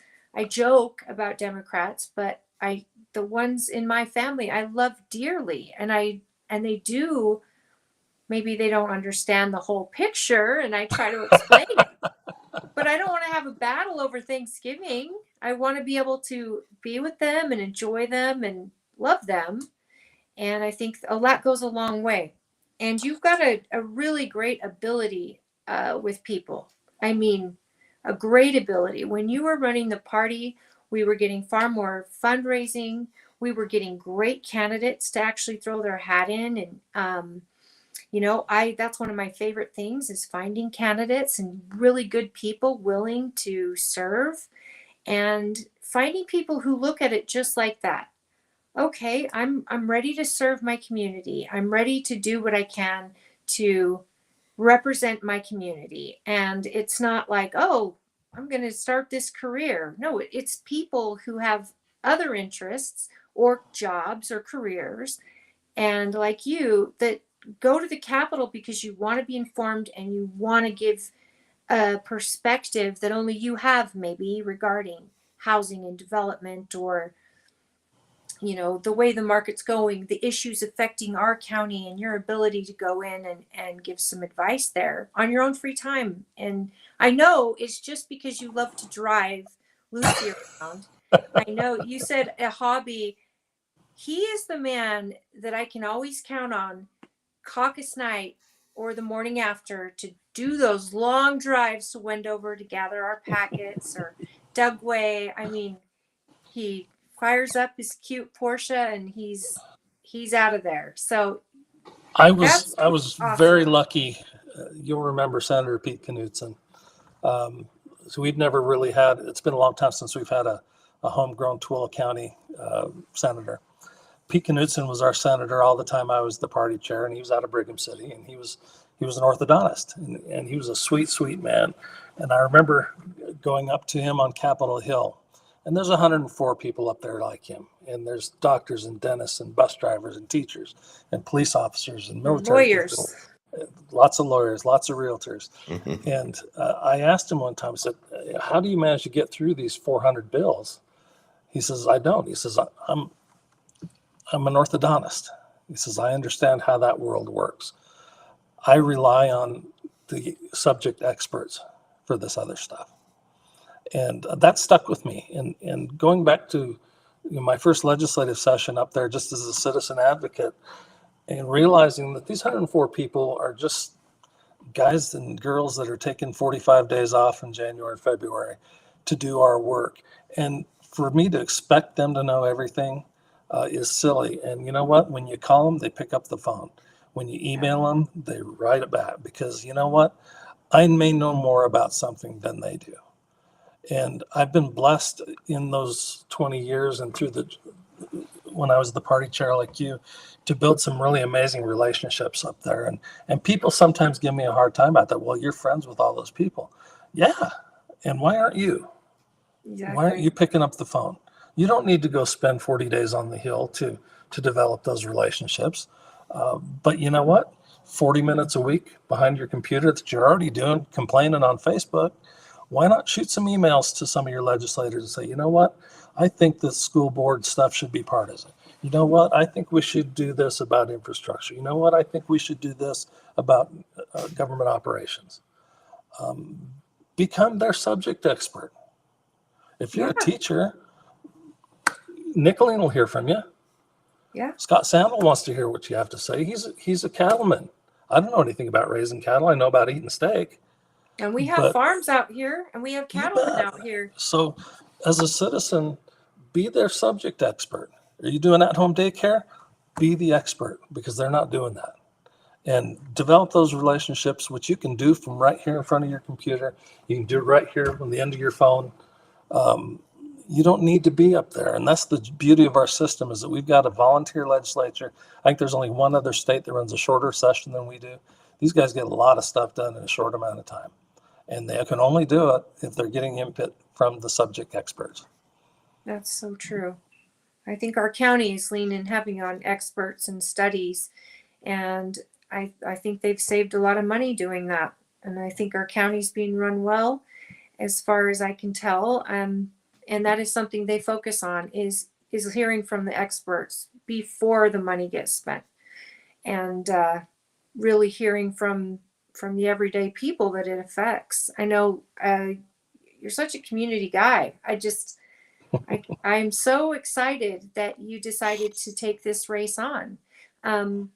What are your top issues, would you say? Probably the same as yours, the ones we've talked about. They're growth related. How do we handle the growth? How do we develop infrastructure? How do we develop the water? What do we do to continue to make Tooele, Utah, and Salt Lake counties? I kind of put us all into one place because that's where the legislature's put us. But as I said earlier, our issues are similar to the ones over there. Do I know everything about Eagle Mountain? Not yet, but I will. And the same thing, I've got a breakfast tomorrow morning with the mayor from that side of the mountain. I can't wait to hear what they have to say about what's going on in their world. I can't wait to share what's going on in ours. And so for me, it's going to be developing more of a presence on Capitol Hill, representing the Tooele and the Eagle Mountain and the southwestern part of Salt Lake County than they've had for a while. And using some of those relationships that I've built up over the last few years that have benefited a lot of people. They certainly benefited me. I've got some great friends that have served up there. I'm going to miss working with Bridger Belinder. I was really, really excited about working with Bridger. Bridger's an amazing, amazing man, and I don't think we've heard the less of Bridger. He'll be back. Oh, I hope not. But you know what? We're in Tooele County. We're going to find somebody that's going to replace him and is going to do the best job they can. And much like Bridger, we're not going to agree 100% of the time, but I'm never going to have a doubt about where the Bridger Belinders of the world, where their hearts lie. And, right. It's going to be about service. So those are the things I'm going to focus on. Getting Tooele and Eagle Mountain especially moved up the list to get some of the traffic pressure taken down a notch. And we need to use our collective voice in this valley and in that valley to make the folks that have the checkbooks understand what our needs are. We need to tell Google Maps not to put Middle Canyon to Bingham Canyon on Google Maps anymore and send a semi truck up and over that pass.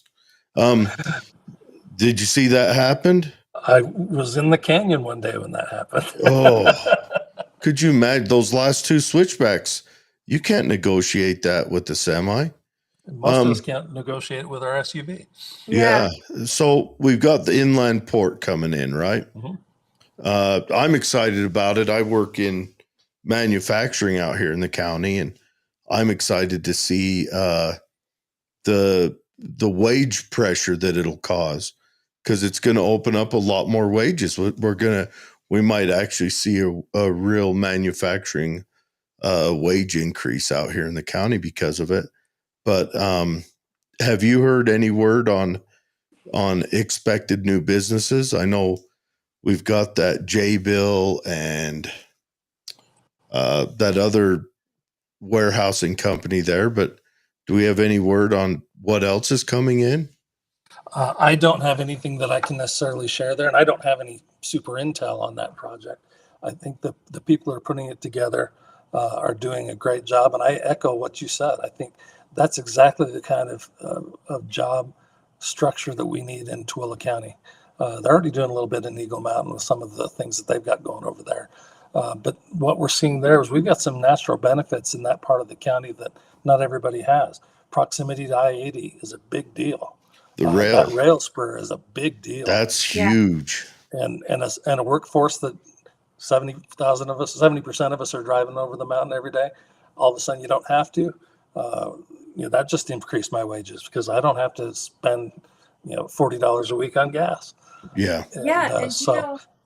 Do you remember you were with us when actually the Romney Group came out and was proposing this to the commission, and we sat through many a meeting, and they were talking about the inland port idea, and it was so amazing. And I know years later people act like this just came out of left field and how dare they, but we were there in the beginning. And one of the things that they also proposed was building like a law firm or a tall business where lawyers and medical professionals, specialists, other people could come into these high rises. I don't know how high they would be, but bringing a lot of professionals in. And that to me was like, this is so important. We do have the need for manufacturing and trucking and merchandise and distribution. And then you get an office where you've got lawyers here in the county, a firm here that could do great things. And that's just more and more people staying home and more kids going to tech school and going to college. We have Utah State out here. I mean, and actually investing so they get to stay home and grow their lives here and still hopefully afford housing that is $75,000 cheaper than going outside. 10 years ago, 15 years ago, a lot of families thought that their kids would have to move away to find a good job. And slowly but surely, something like the inland port could change that, depending on the businesses coming in. So I think that's pretty great. What do you say to the people that will have been very boisterous regarding the amount of realtors or developers who are in legislature and that they feel like they're all in the pocket of these developers? We've heard this for years when our commission was accused of that for any new development. What do you say to that? Is it because you guys are actually inside the economic bubble and can see the inner workings, and that's a specialty that you can offer? We have a lot of lawyers and doctors, but what do you say when they go after the developer/realtors? The process, the lawmaking, the statutory processes are complicated and they're not easy. We touched a little bit on being subject matter experts. Generally speaking, when you consider that 20 to 30% of our gross national product, and it's similar in Utah, is based on housing and development, I think it would be silly to not have some of those subject experts up there. Having a land use expert, when two things. Number one, everybody forgets we're overwhelmingly government owned in Utah. We don't have the buildable land that they do back east. So the ability to do more with less is pretty important here. And land use and being a subject matter expert, I'll go back to my friend Senator Knudsen. You know what, he'd be the first one to tell you, don't go to him with a land use question, but if I've got a problem with a wisdom tooth, I know who I'm calling. And the reality is, and I'm proud of my real estate background. I'm a second generation realtor. I'm partners with an amazing realtor. And I've seen what happens if you don't have those people in place setting policy. That's not to suggest that there's not everybody out there with a better idea. I'm not a big fan of NIMBYism. I understand it. And sitting on planning and zoning for the last 12 years, I've seen a lot of it. But invariably, the question that will stop a NIMBY is, okay, number one, where did you start out? What was your first home? Well, it was an apartment in high density. It was a starter home. Yeah. But we need people that can answer those questions and figure out how to make it so that Tooele County has your high rise, for lack of a better term, professional building. Tooele City, a decade and a half ago, created an education corridor out where Utah State and Blue Peak and the Tech are. That didn't take off because we weren't ready for it yet. Within the decade, we'll be ready for that. So for those people that are complaining, I remember very clearly the first time a realtor was on the planning commission in Tooele City. He got his license after having already been on the commission. And the chairman asked him that night, if we'd known you were going to be a realtor, we'd have never appointed you. And so I get that.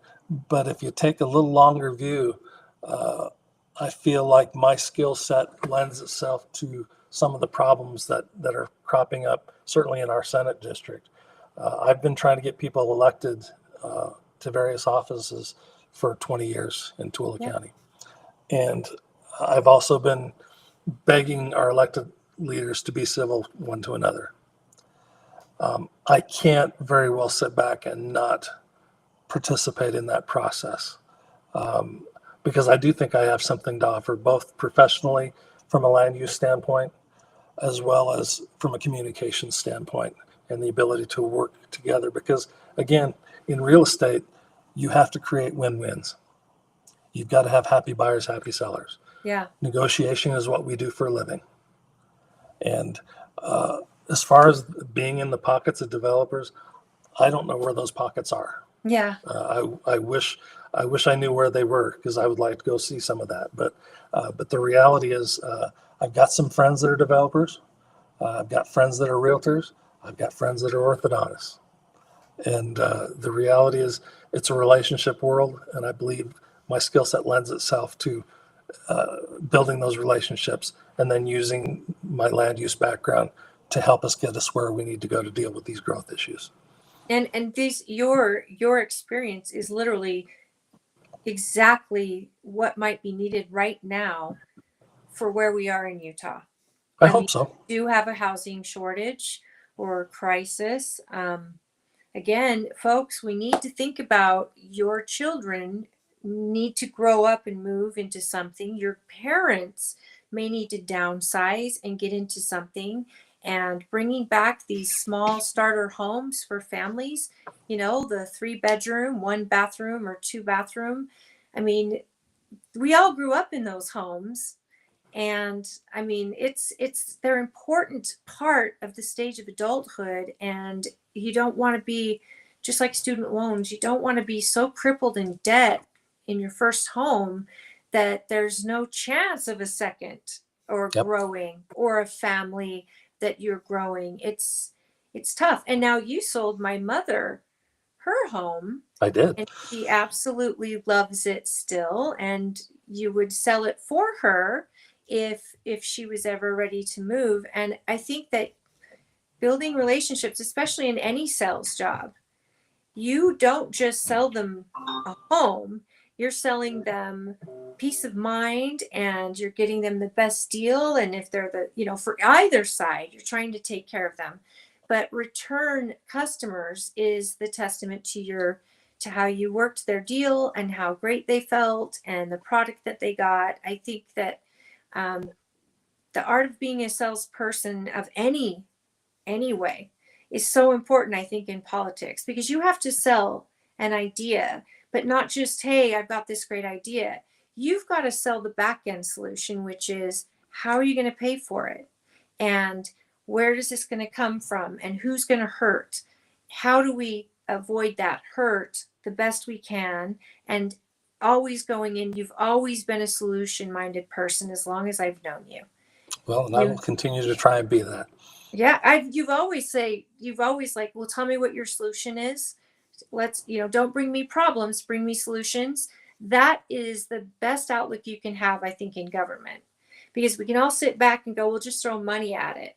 No, tell me where you're taking that money and tell me what money is going to do to fix it. Are there other ways that we can fix it? And I I personally have known you for years, and I've watched you work in all different positions, and your role with Energy Solutions. I mean, what a great caveat to potentially talking nuclear, clean and safe nuclear facility in our county.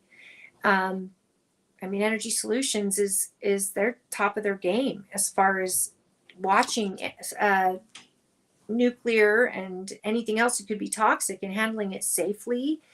And I mean, it's just it just sounds like this election came at a time that was just perfect for you, where you're at in your life. And I hope you're right.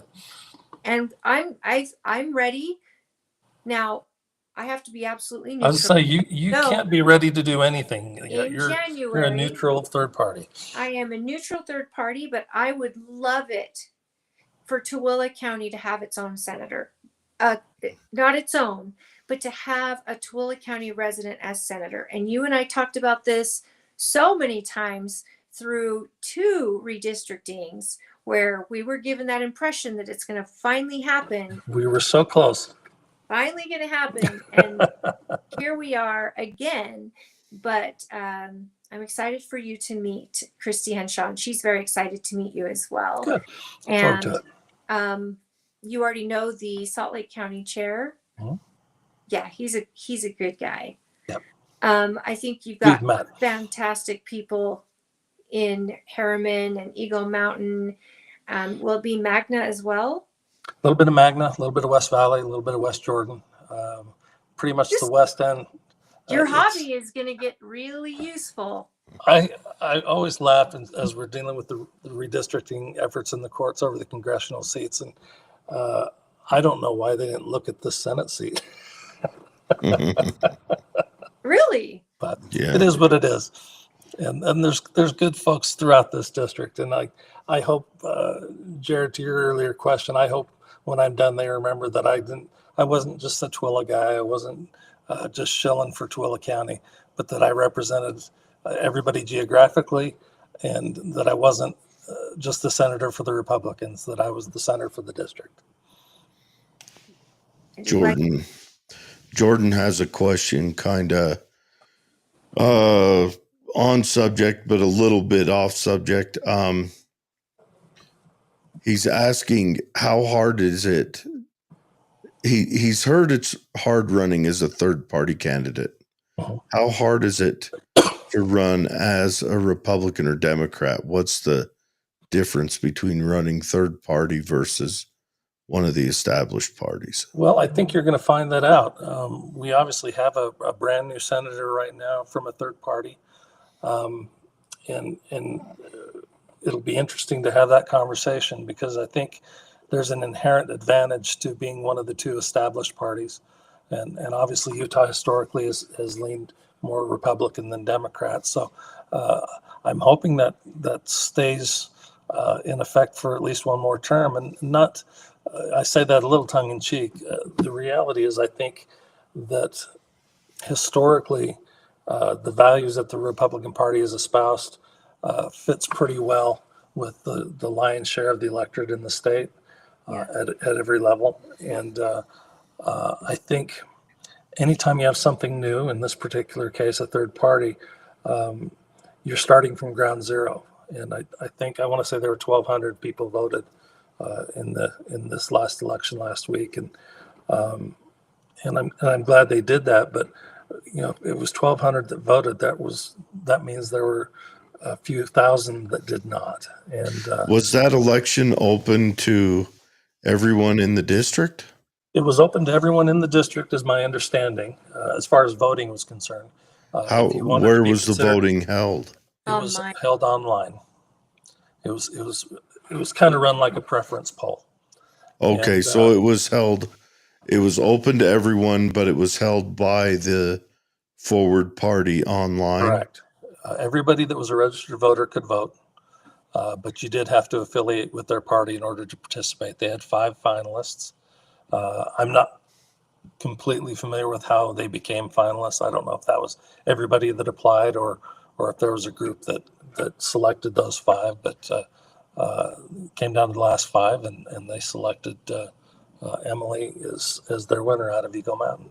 So her job will be harder and easier in that she's going to have to start from ground zero to educate a huge number of people.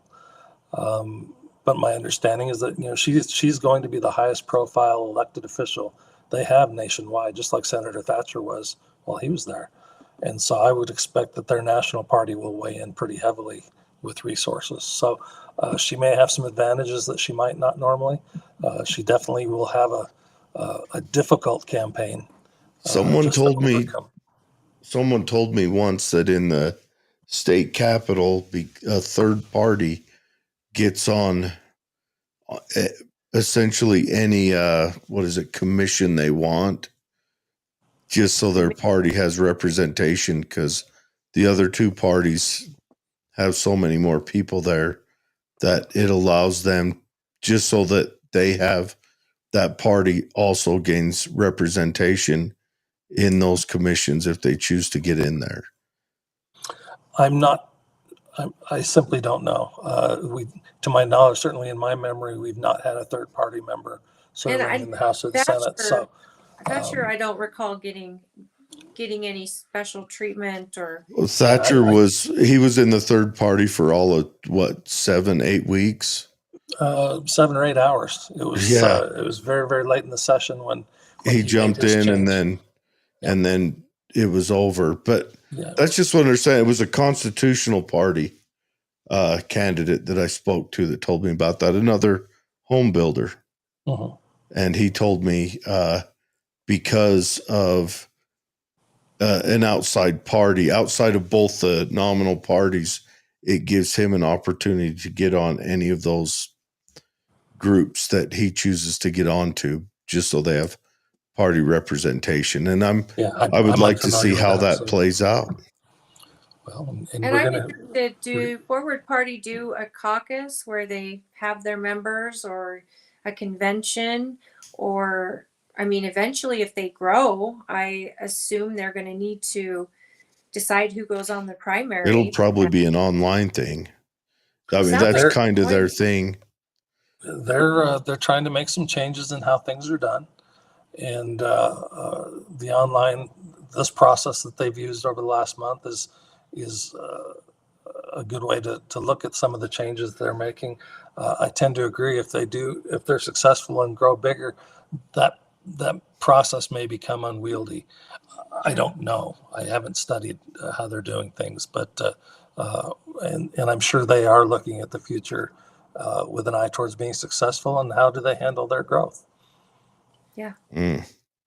Especially now I do want to say too, I want to be very clear that I wish her very well in the time that she's I want her to have a successful legislative session. I want her to be successful during interim, because at the end of the day, I'm a constituent. She's my senator. I don't believe in the old, well, I didn't vote for her, she's not my senator. That's not our reality. Our reality is this is our senator at least for the next year. And so I certainly wish her well. I don't wish her to suffer a difficult term. I want her to get some things done. I want her to be a benefit to constituents in Senate 11, and I've shared that with her. And I think that's great. I hope everybody looks at it that way. And just because an idea is new doesn't necessarily mean it's bad. Could our parties get better and do things in a more open and transparent way that our public would understand? Probably. So, it's going to be an interesting experiment to watch. And like I said, it has no effect on what I'm going to do. I'm going to do what I do. But this January and February, I want her to have a great session. And because if she has a great session, that means we all had a great session. Yeah, absolutely. Absolutely. And, in the coming months, we will be inviting her on. And is she going to run again? I assume she's turning around and filing. I would assume so. I mean, she's been a senator for 4 days. So yeah, we'll see how session goes. Yeah. Well, she has to file I would assume in that January if she has an she's going to have to decide pretty quick. How do we keep reps out here in Tooele? Well, we need to get out and vote. Well, no, they keep saying, I'm not doing this again. Well, Are we that bad? Are we that awful on Bridger and Tim? well, I can't speak for Tim, but I can speak for Bridger. Bridger felt that his time needed to be used in a different place.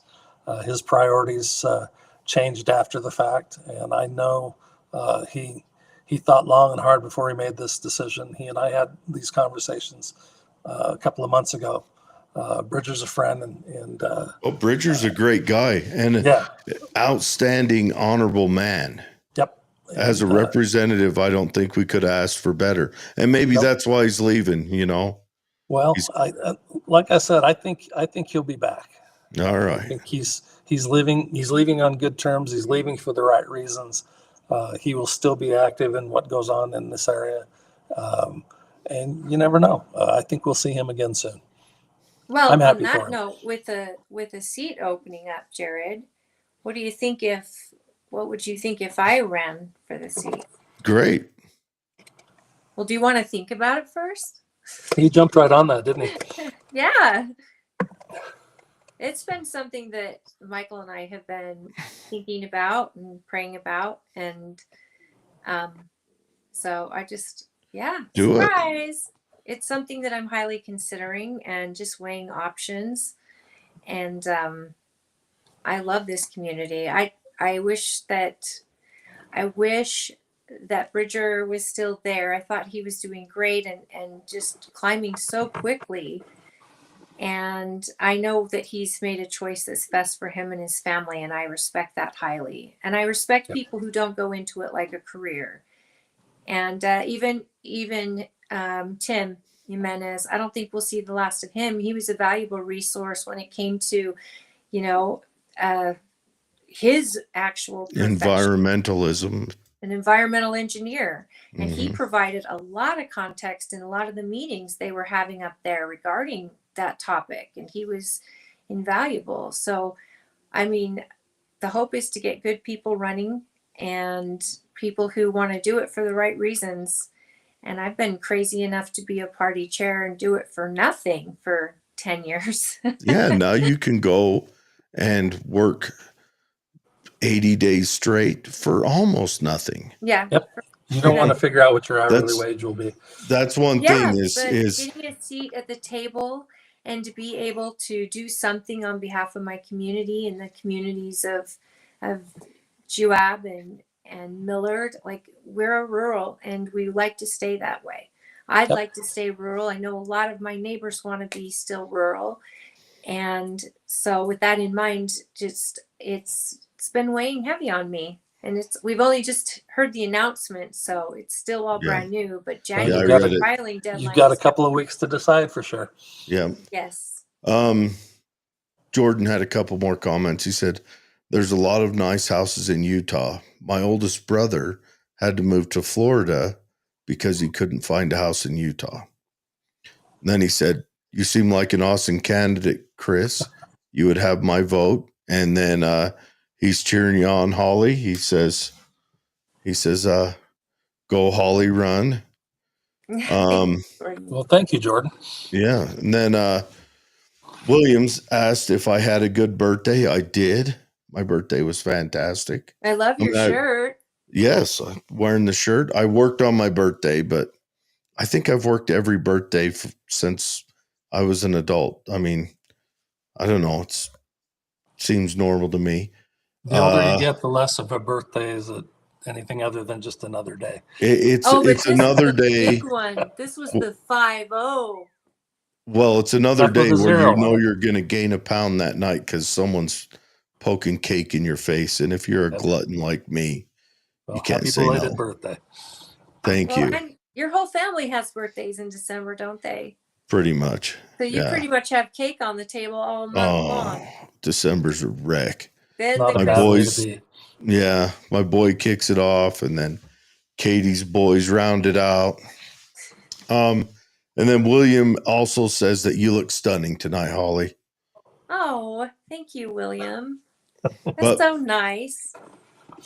With that, we do have to close the show out because I have to wake up at 3 a.m. and go and fix this equipment all day.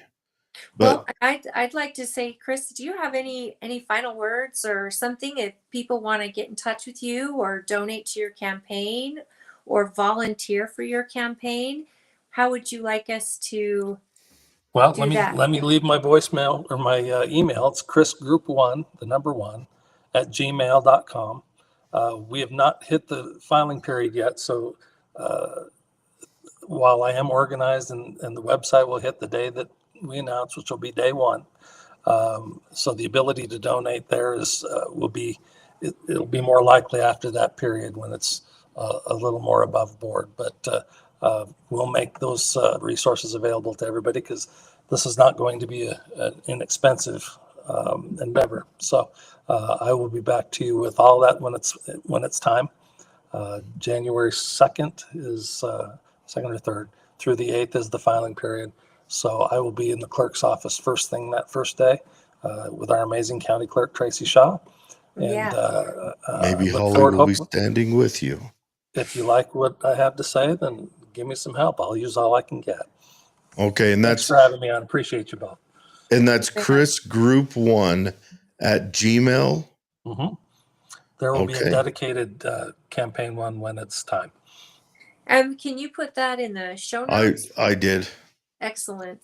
And I then did. you can always PM the show if you want to get in touch or Yeah. do go to his email, of course.